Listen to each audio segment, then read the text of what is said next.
Donc, je vais reprendre rapidement. Donc, je vous ai dit que le cours de droit des assurances est un cours qui est dispensé en langue française. Il est aussi dispensé en langue arabe pour il est plus utile d'étudier le cours de droit des assurances en langue française parce que le marché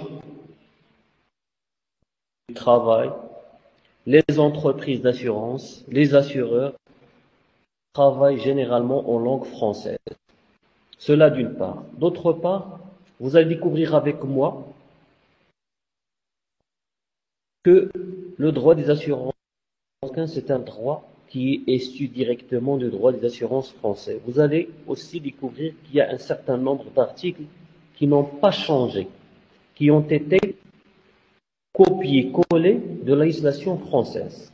Et enfin, je vous ai dit que la plupart de la doctrine en matière de droit des assurances est une doctrine française. Rares sont les praticiens et les professeurs universitaires et les juristes en général qui ont tenté de s'aventurer sur des écrits en langue française pour les.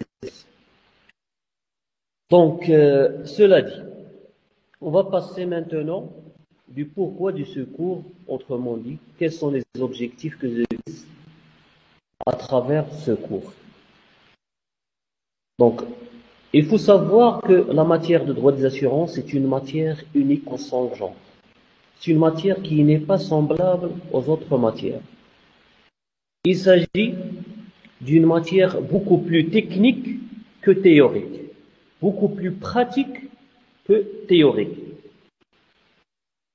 Et là, ses propres spécificités. Voilà pourquoi, ce que vous allez découvrir avec moi dans ce cours, ce sont de nouveaux concepts. Autrement dit, des concepts propres au droit des assurances. J'essaierai à travers ce cours de vous dispenser une connaissance, un accès, ou bien faciliter l'accès et la maîtrise de ces concepts de base du droit des assurances. Mais aussi, on va voir ensemble que le droit des assurances peut se dissocier des autres droits de base, notamment le droit des obligations et des contrats. L'assurance en elle-même est toujours matérialisée sur un contrat. Donc, tout ce que vous avez étudié dans le cadre du droit des obligations et des contrats, vous allez l'exploiter dans le cadre de droit des assurances. Moi, encore une fois, j'ai oublié d'activer ma caméra.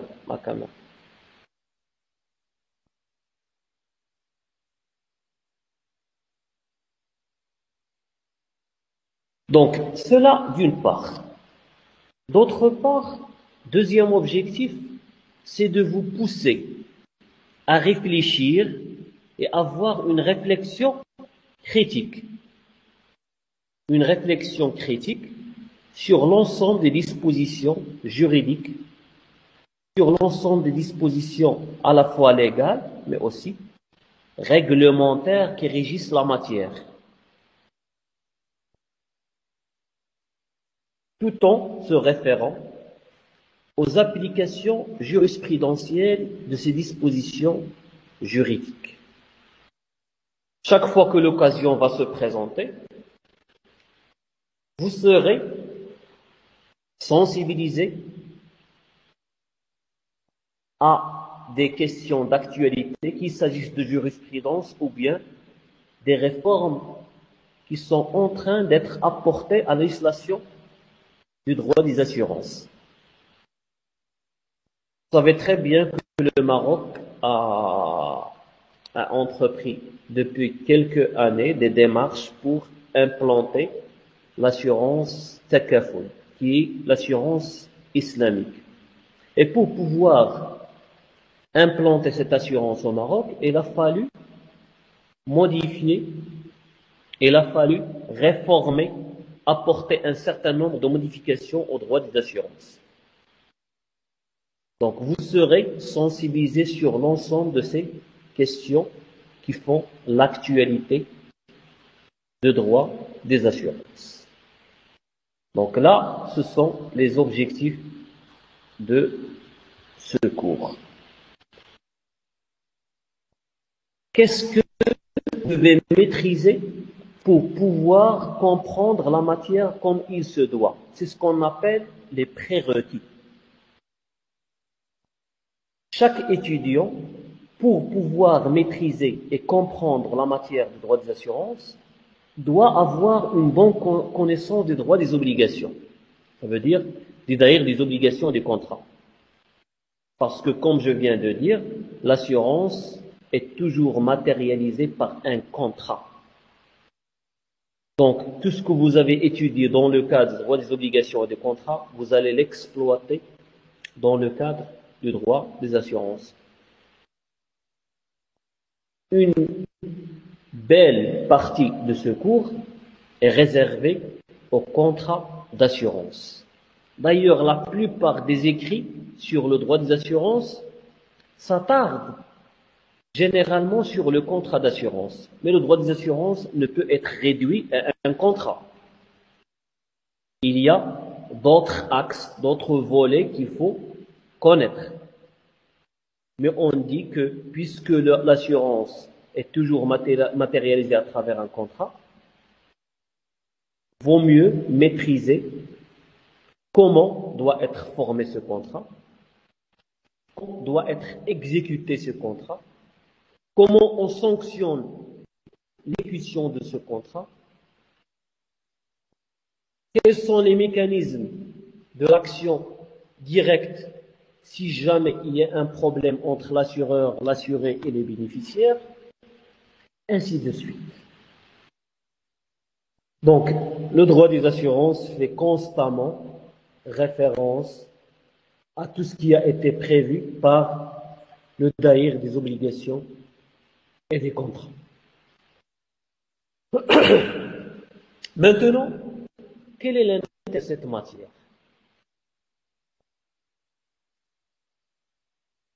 Donc, le droit des assurances, comme je vous ai dit, même s'il s'agit d'une matière très technique, plutôt que théorique, c'est une matière qui est en rapport avec plusieurs autres matières juridiques, plusieurs autres droits. Il fait référence aux évolutions les plus récentes, notamment en droit de la consommation. L'assuré n'est être qu'un consommateur. Il est en contact avec un assureur qui est normalement censé être celui qui maîtrise la matière. Donc, l'assureur est toujours considéré comme la partie faible au contrat. Voilà pourquoi le code, ou bien le droit de la consommation, lui accorde une protection spéciale. Un certain nombre de dispositions juridiques précisent que, ou bien augmentent la protection qu'on doit accorder au consommateur puisqu'il est censé contracter avec un spécialiste en la matière. Le droit des assurances aussi fait appel à d'autres droits, notamment le droit de l'entreprise, le droit des sociétés, le droit commercial, et le en rapport avec plusieurs autres disciplines.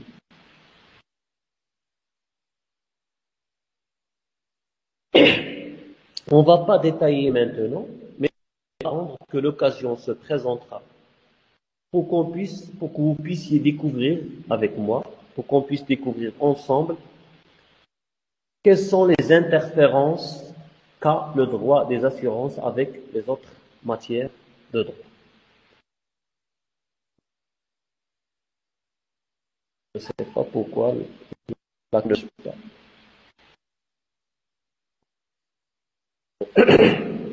Donc, je vous rappelle que vous pouvez à n'importe quel moment demander la parole pour poser une question.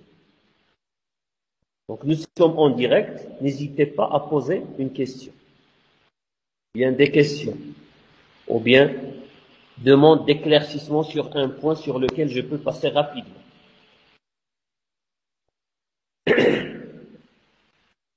Donc, ce cours aussi, c'est un cours transversal. Ça veut dire quoi, transversal? Ça veut dire qui est en rapport avec d'autres matières de droit.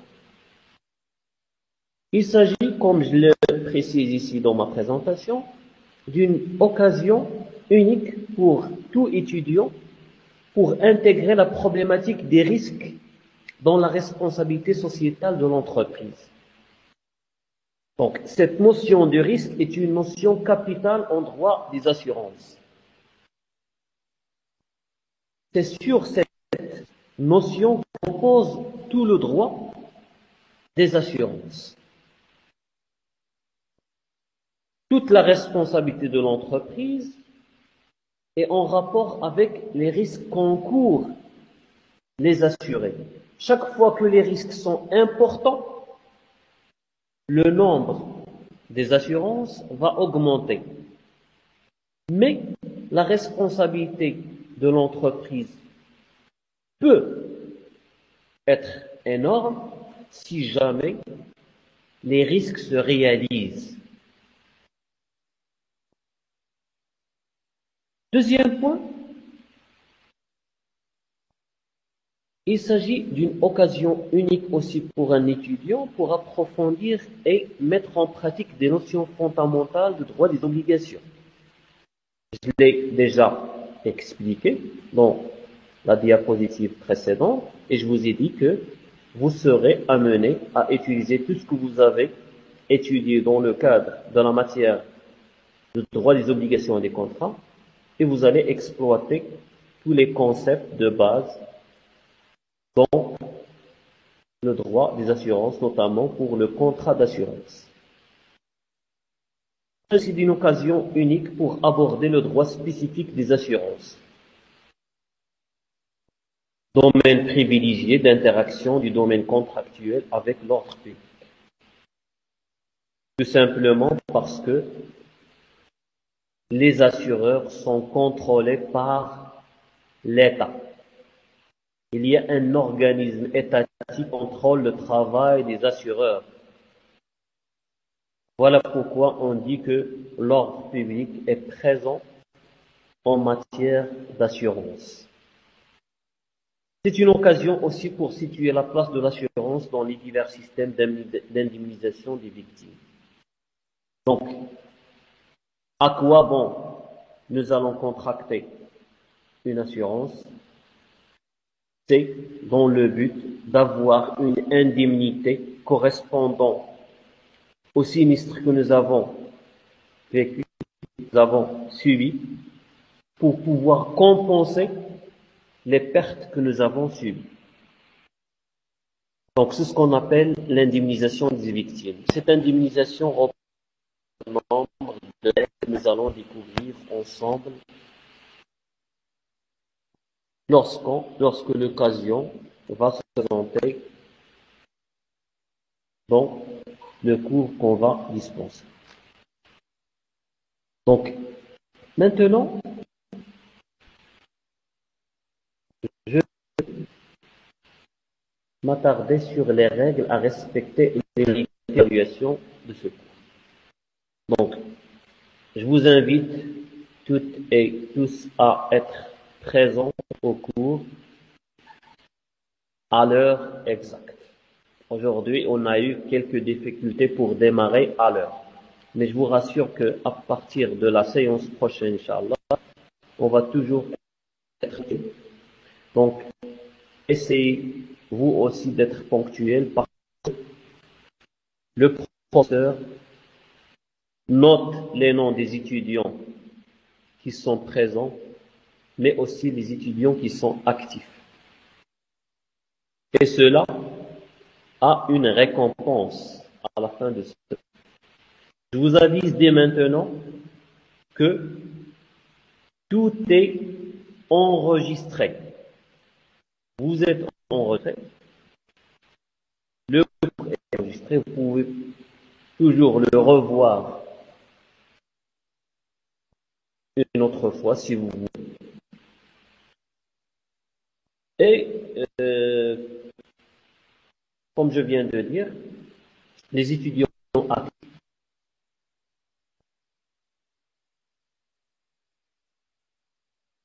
d'entre vous aussi, à la fin de cette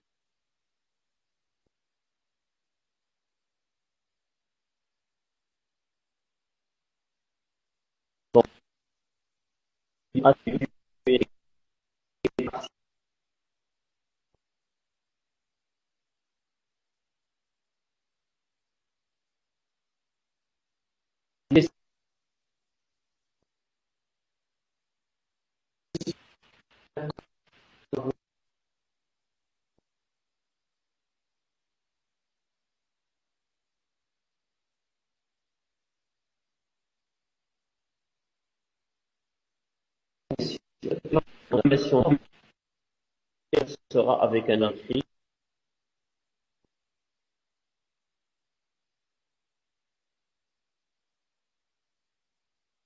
présenté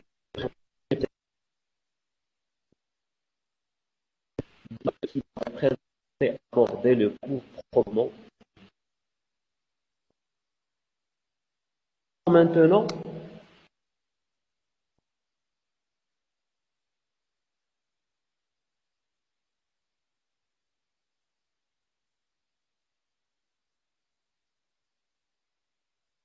la, la, la,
Désolé, rebonjour tout le monde.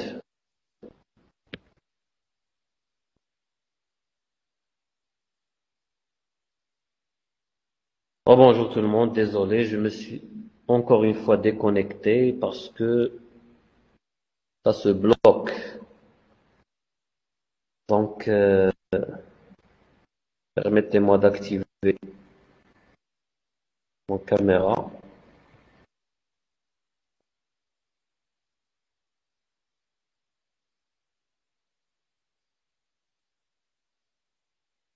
Donc, comme je viens de dire, je crois que j'ai présenté l'essentiel sur la matière. Non. Présenter les objectifs, les prérequis, aussi la transversalité du cours par rapport aux autres matières de droit. Et enfin, nous avons terminé par les règles à respecter, n'est-ce pas? Donc, passons maintenant à introduire la matière proprement dite. Donc, vous savez très bien que aujourd'hui, les échanges entre les différents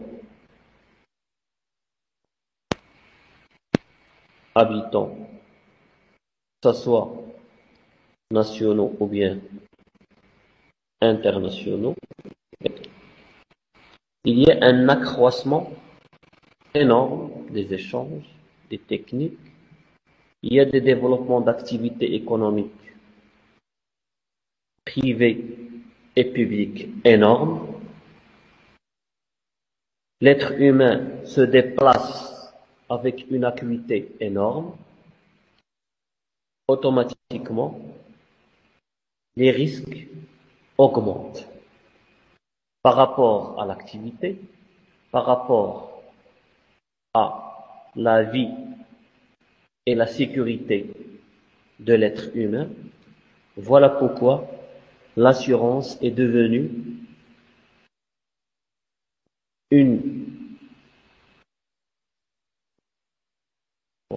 je sais pas. Donc, l'assurance est devenue plus que essentielle pour l'être humain, pour toute personne vivant dans une société. On commence à avoir ce sentiment d'avoir l'obligation d'assurer et de s'assurer. On a ce sentiment que l'assurance subvient aux besoins de sécurité que tout être humain cherche. Il n'y a pas un autre moyen d'avoir, de sentir qu'on peut vivre en sécurité si on n'est pas assuré. Assurer sa voiture, assurer son patrimoine, assurer sa vie devient une nécessité aujourd'hui. Voilà pourquoi le droit des assurances s'est développé ces derniers temps avec une acuité très importante. Le droit des assurances est une matière de droit privé, puisque ce sont les intérêts privés qui sont en jeu. Voilà pourquoi on dit que le droit des assurances est une matière, est une branche du droit privé. Même si vous allez découvrir qu'il y a plusieurs dispositions de droit public qui rentrent en jeu dans la réglementation de cette matière. Il s'agit d'une garantie contre les risques qui peuvent se présenter à l'être humain. Comment peut-on définir l'assurance?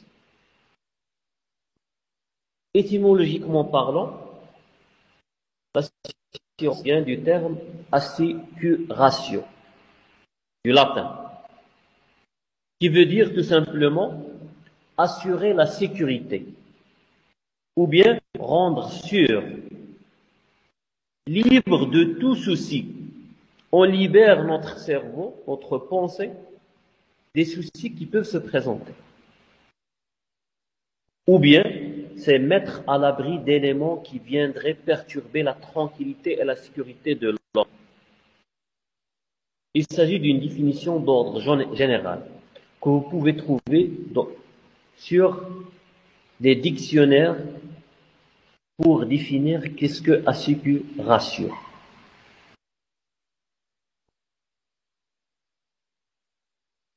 Mais l'assurance est beaucoup plus définie ces derniers temps par les économistes que par les juristes. Parce que les économistes, et on va prendre la définition donnée par Forasti, définissent l'assurance comme une opération de mutualisation. Ça veut dire quoi? Mutualiser. Ça veut dire que plusieurs personnes vont être solidaires contre un risque déterminé. Plusieurs assureurs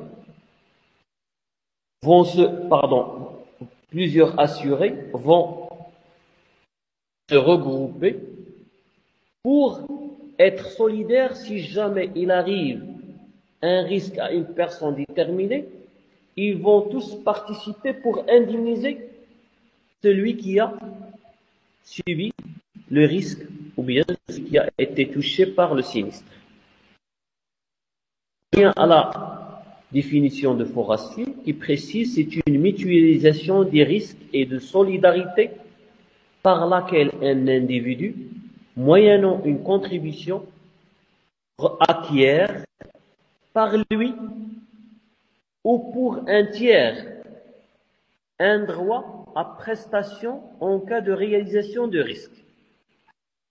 Cela veut dire tout simplement que l'assurance est une opération de mutualisation par laquelle je peux m'assurer moi-même, ça veut dire je peux conclure une assurance, adhérer à un groupe pour que je sois indemnisé moi-même s'il m'arrive quelque chose, ou bien pour assurer une autre personne. Si jamais c'est moi qui a causé le sinistre à cette autre personne. Donc, Forasti continue et dit que c'est une indemnité, cette indemnité étant versée par une entreprise ou un organisme, en prenant en charge un ensemble de risques, les compense conformément aux lois de la statistique. Donc, l'assureur fait quoi ici? L'assureur essaie de réaliser une répartition des risques qui ne peuvent être évités par n'importe quelle mesure de prévention ou de sécurité.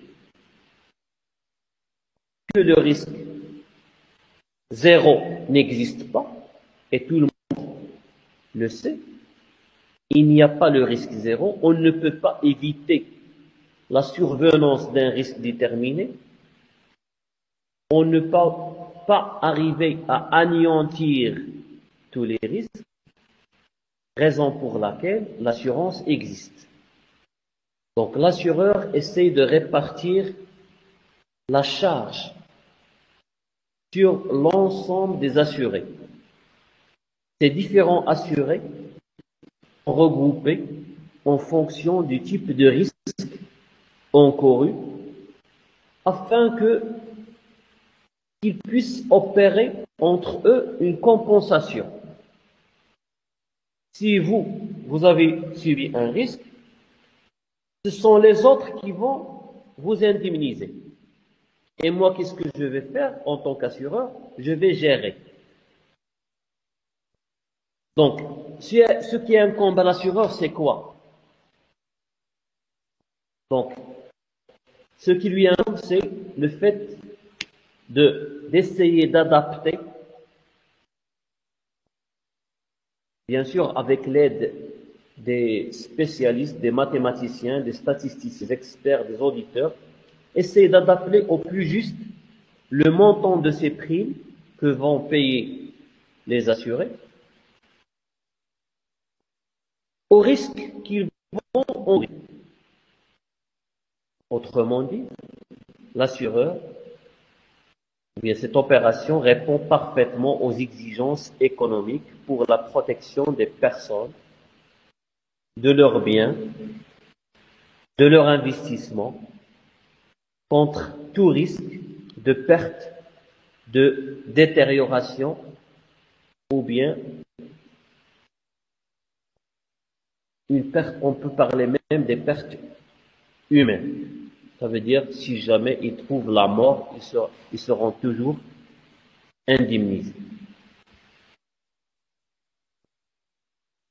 Donc là, c'est une définition économique. À côté de cette définition économique, on trouve plusieurs définitions juridiques. Le code des assurances marocains n'a pas défini l'opération d'assurance. Le législateur marocain a défini le contrat d'assurance qu'on vous allez découvrir avec moi par la suite. Mais l'assurance en tant qu'opération n'est pas définie par le code des assurances. Pour connaître, ou bien pour avoir une idée sur la définition juridique, il faut se référer à la doctrine française. Pécard et Besson, qui sont d'éminents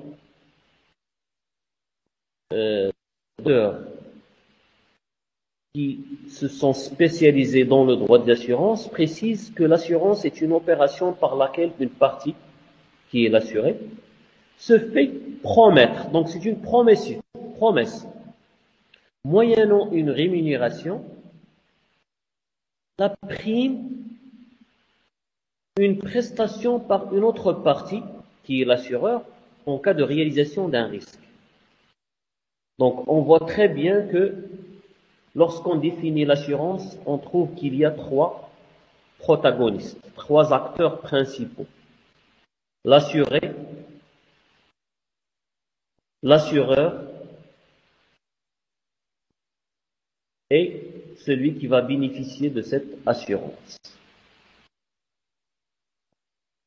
La prime, c'est la prestation que va fournir, et c'est une promesse, puisque tous les risques ne se réalisent pas. Si jamais le risque se réalise, l'assureur va indemniser celui pour qui l'assurance a été conclue. Lambert, qui est aussi un grand auteur en droit des assurances, définit l'assurance en tant que convention. Donc là, c'est une approche qui diffère de l'approche qui a été adoptée par Pécard et Besson, puisque pour Lambert, l'assurance est un contrat. C'est une convention par laquelle, en contrepartie d'une prime, l'assureur s'engage à garantir le souscripteur en cas de sinistre, en cas de réalisation d'un risque aléatoire prévu au contrat. Donc, c'est une convention par laquelle, en contrepartie du prime, l'assureur s'engage à garantir le souscripteur en cas de réalisation d'un risque aléatoire prévu au contrat. Donc, pour Lambert, l'assurance n'est qu'une convention, n'est qu'un contrat entre deux parties, l'assureur et le souscripteur. Lui, il a préféré utiliser le souscripteur au lieu de l'assuré, puisque l'assuré peut ne pas être celui qui a conclu le contrat. Je peux, moi, en tant que souscripteur, conclure un contrat avec un assureur pour une autre personne, pour un assuré. C'est le cas notamment lorsque je conclus un contrat d'assurance vie pour mon fils. Donc, est-ce que je sais que c'est mon fils qui est assuré, mais moi, je suis le souscripteur. Donc,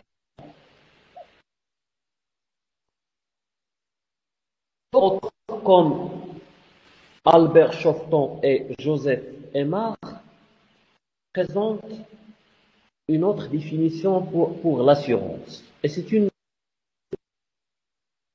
définition qui présente, comme vous allez voir avec moi, plusieurs avantages. Il présente tous les éléments,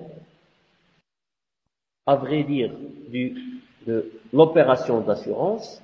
Donc, ces deux auteurs précisent que l'assurance est une opération par laquelle une partie, qui est l'assuré, se fait promettre. C'est toujours une promesse. Je dis bien, parce que vous allez découvrir avec moi que le contrat d'assurance est un contrat aléatoire, dont la réalisation du risque n'est pas sûre.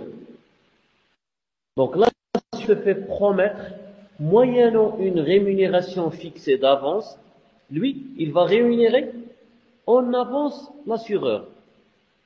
Pour lui-même ou pour un tiers, en cas de réalisation d'un risque, ça veut dire, dans quel cas il va demander que l'assureur accomplisse sa promesse en cas de réalisation d'un risque. D'accord? Une prestation par une autre partie, l'assureur, qui prenant en charge un ensemble de risques, les cause conformément aux lois de la statistique. Ça veut dire une partie de cette catégorie, il va indemniser la personne.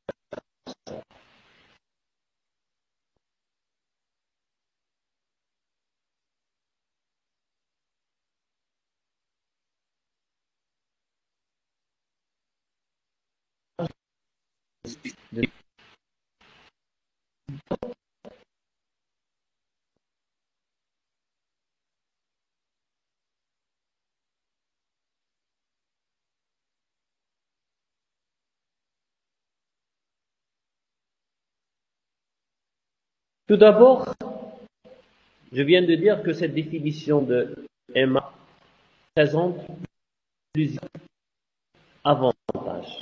Quels sont les avantages de cette définition? Et il permet de mettre en évidence les deux obligations réciproques essentielles qui naissent du contrat d'assurance, à savoir,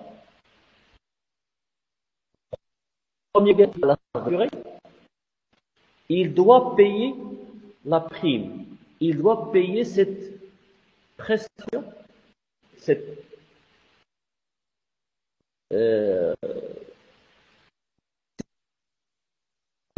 fixée en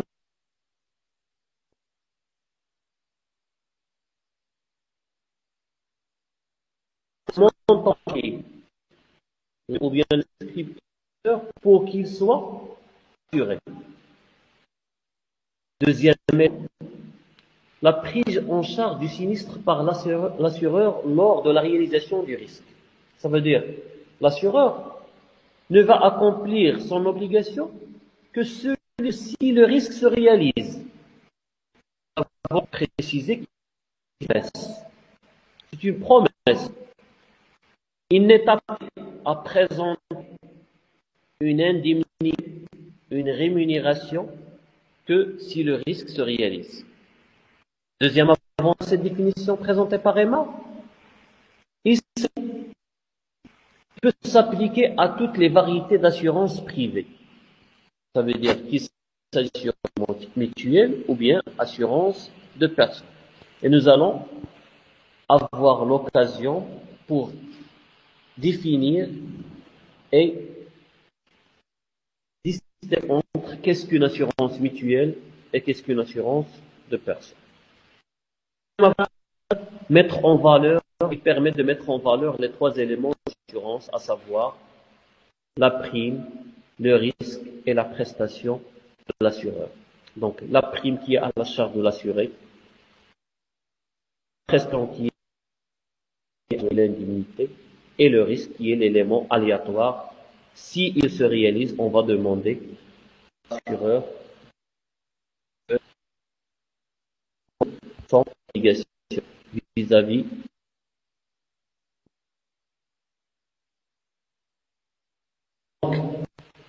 Cela dit, essayez de clore cette séance, puisque par la présentation, mais avant de clore cette séance, on va d'abord présenter le juridique de l'assurance en Maroc.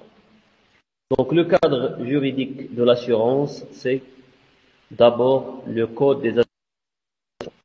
C'est le Daïr portant loi numéro, c'est le Daïr portant promulgation de la loi numéro 1799.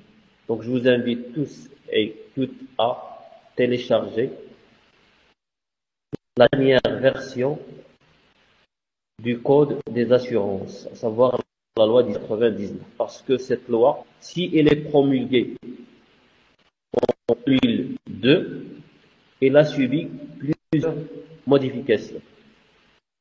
Elle a été complétée à plusieurs reprises. D'abord par la loi 3905 sur le contrôle de l'assurance, la loi 0307 sur l'assurance maladie obligatoire de base pour certaines catégories de professionnels du secteur privé, la loi 6412 portant de l'autorité de contrôle des assurances et de la prévoyance sociale, qui est la CAPS, la loi 1209 sur les assurances mutuelles, la loi 5913 sur l'assurance Takaful, qui est l'assurance islamique, qui a été modifiée à son temps par la loi 110-14, et il ne faut pas oublier le Daïr de 1984 pour l'indemnisation des accidents de circulation, parce que les assurances des accidents de circulation présentent une spécificité que nous allons découvrir par la suite. Donc, pour terminer,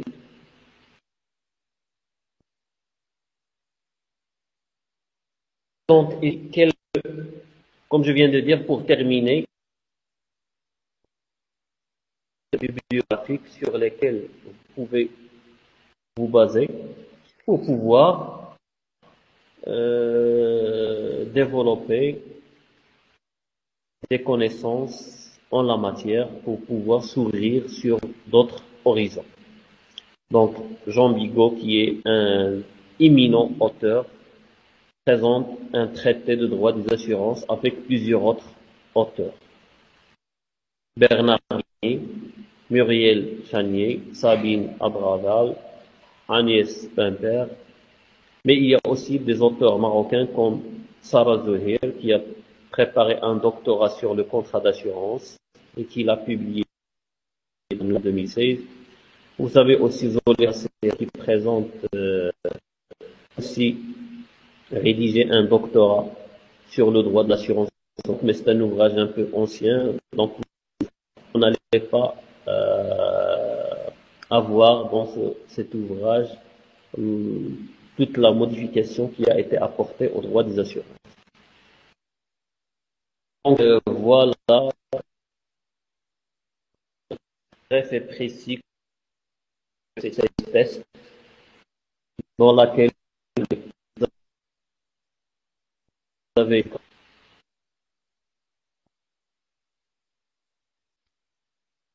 encore une fois, désolé. Je vois que chaque fois que je veux passer d'une diapositive à une autre diapositive, ça se bloque. Donc, comme je vous ai dit au début, il s'agit d'une séance test. Là, j'ai préféré utiliser mon téléphone portable. Je crois que c'est mieux. Donc, cette séance va me permettre sûrement de régler un certain nombre de problèmes techniques que j'ai rencontrés. Donc, je vais voir avec les techniciens pour que ces problèmes ne se répètent pas. Donc, pour terminer cette première séance, je vais vous présenter le programme de ce semestre. Donc, comme je vous ai dit au début de ce cours, le droit des assurances est une matière riche, c'est une matière complexe, qui regroupe plusieurs types d'assurances. on ne peut pas aborder la matière dans un seul semestre. Voilà pourquoi j'ai jugé utile de se focaliser sur un certain nombre d'assurances, notamment les assurances à caractère indemnitaire et à caractère forfaitaire. Bien sûr, les assurances maritimes ne seront pas étudiées dans le cadre de ce cours parce que pour l'assurance maritime est une assurance qui est régie par des dispositions spéciales, notamment le DAIR formant Code de commerce maritime de 1999. La plupart des enseignants distinguent entre les assurances maritimes et les assurances terrestres. Donc, nous, on va se focaliser principalement sur les assurances terrestres. On va voir l'ensemble des règles qui concernent spécifiquement les assurances de dommages, comme les assurances incendie, assurance de responsabilité, assurance de protection juridique, assurance automobile, accident de circulation, ainsi de suite. Mais on va aussi aborder les dispositions juridiques qui gouvernent les assurances de personnes.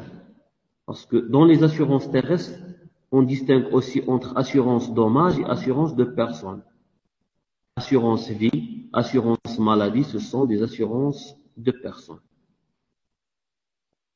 Donc, j'ai choisi de diviser ce cours en deux grandes parties. D'abord, dans une première partie, le contrat d'assurance, et dans une deuxième partie, la typologie des assurances terrestres. Pour le contrat d'assurance, c'est une partie qui va prendre la majorité, ou bien la majeure partie de ce cours. Les typologies des assurances terrestres, on va les laisser en dernier lieu, puisque on ne peut pas les aborder tous. Je vais me contenter de les présenter d'une manière brève et schématique. Cela dit, dans le cadre des contrats d'assurance, qui est la première partie, nous aurons l'occasion de présenter, oui, de parler, d'aborder et de discuter de ces assurances, de ces typologies d'assurance en donnant à chaque fois des exemples de ces types d'assurance.